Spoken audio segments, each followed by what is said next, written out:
നിങ്ങളെ ജീവിതത്തിൽ പരാജയപ്പെടുത്തുന്നത് എന്താണ്? വിദ്യാഭ്യാസം ഉണ്ടായിട്ടും ഒരാളെ ഹൈലി പെയ്ഡ് പ്രൊഫഷണൽ ആകുന്നതിൽ നിന്ന് തടയുന്നത് എന്താണ്? What is the biggest career killer? Yes, it is public speaking fear. Knowledge ഉണ്ടെങ്കിലും മീറ്റിംഗിൽ സംസാരിക്കാൻ കഴിയാത്തവർ പ്രൊമോഷൻ നഷ്ടപ്പെടുത്തുന്നു. ഇന്റർവ്യൂവിൽ നിങ്ങൾക്ക് കോൺഫിഡൻസ് ഇല്ലെങ്കിൽ നിങ്ങളുടെ നല്ല അവസരം നഷ്ടമാകും. ഇന്നത്തെ ലോകത്തിൽ അറിവ് മാത്രം പോരാ, നന്നായി കമ്മ്യൂണിക്കേറ്റ് ചെയ്യുന്നവരാണ് ജീവിതത്തിൽ വിജയിക്കുന്നത്. നന്നായി കമ്മ്യൂണിക്കേറ്റ് ചെയ്യുന്നവരാണ് ഹൈലി പെയ്ഡ് പ്രൊഫഷണൽസ് ആകുന്നത്. നന്നായി കമ്മ്യൂണിക്കേറ്റ് ചെയ്യുന്നവരാണ് ലോകമാദരിക്കുന്ന പ്രതിഭകൾ ആകുന്നത്. നിങ്ങൾ ബിസിനസ്സുകാരനോ അധ്യാപകനോ ഉദ്യോഗാർത്ഥിയോ വിദ്യാർത്ഥിയോ ജോലിക്കാരനോ ആരുമായിക്കൊള്ളട്ടെ, നിങ്ങളുടെ കമ്മ്യൂണിക്കേഷൻ സ്കിൽ വർദ്ധിപ്പിച്ച് ഹൈലി കോൺഫിഡന്റ് ആകുവാൻ ഞാൻ വിപിൻസ് കാലടി നിങ്ങളെ നവജ്യോതി മാസ്റ്റർ മൈൻഡ് അക്കാഡമിയിലേക്ക് ക്ഷണിക്കുന്നു.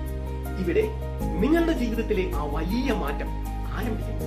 ഇവിടെ ജീവിത വിജയത്തിനുള്ള എല്ലാ ആധുനിക രഹസ്യങ്ങളും പങ്കുവയ്ക്കപ്പെടുന്നു. കൂടുതൽ അറിയാൻ ഇപ്പോൾ തന്നെ വാട്സ്ആപ്പ് ചെയ്യൂ.